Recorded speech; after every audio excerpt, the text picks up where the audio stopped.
എങ്ങനെയാണ് ചെയ്യേണ്ടത്, ചെയ്യുന്നതിന് മുൻപ് എന്തൊക്കെ ശ്രദ്ധിക്കണമെന്ന് നമുക്ക് നോക്കാം. ഏറ്റവും ആദ്യം നിങ്ങളുടെ നഖം ഫുള്ളായിട്ട് കട്ട് ചെയ്യാനായിട്ട് നോക്കുക. ഫുള്ളായിട്ട് കട്ട് ചെയ്ത് ഒരു തരി പോലും അഴുക്കില്ല എന്ന് നിങ്ങൾ ഉറപ്പ് വരുത്തണം. ഒരു തരി പോലും നഖം ഇല്ല എന്നുള്ള കാര്യവും നിങ്ങൾ ഉറപ്പ് വരുത്തണം കേട്ടോ. കട്ട് ചെയ്തതിന് ശേഷം നന്നായിട്ട് ആ നെയിൽ കട്ടറിന്റെ ഭാഗം വെച്ചിട്ട് അത് ഒതുക്കി നല്ലോണം ഒന്ന് ഷാർപ്പൺ ചെയ്ത് ഭംഗിയായിട്ട് വെക്കുക.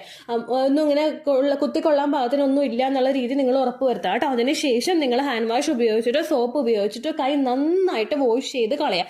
നിങ്ങൾ എന്തെങ്കിലും ഫുഡ് കഴിച്ച് വന്നിട്ടാണ് ഇതൊക്കെ ചെയ്ത് നോക്കുന്നതെങ്കിൽ നന്നായിട്ട് കൈ ആ കഴുകിയ സമയത്തുള്ള വാഷ് ചെയ്യലല്ലാതെ നന്നായിട്ട് നിങ്ങൾ വാഷ് ചെയ്യണം. കാരണം എന്തെങ്കിലും എരിവ് കഴിച്ചിട്ടുണ്ടെങ്കിൽ അതിന്റെ ബുദ്ധിമുട്ട് നിങ്ങൾക്ക് ഉണ്ടാവാനായിട്ട് ചാൻസ് ഉണ്ട് കേട്ടോ. അതുകൊണ്ട് നന്നായിട്ട് കൈ വാഷ് ചെയ്യാനായിട്ട് നോക്കുക.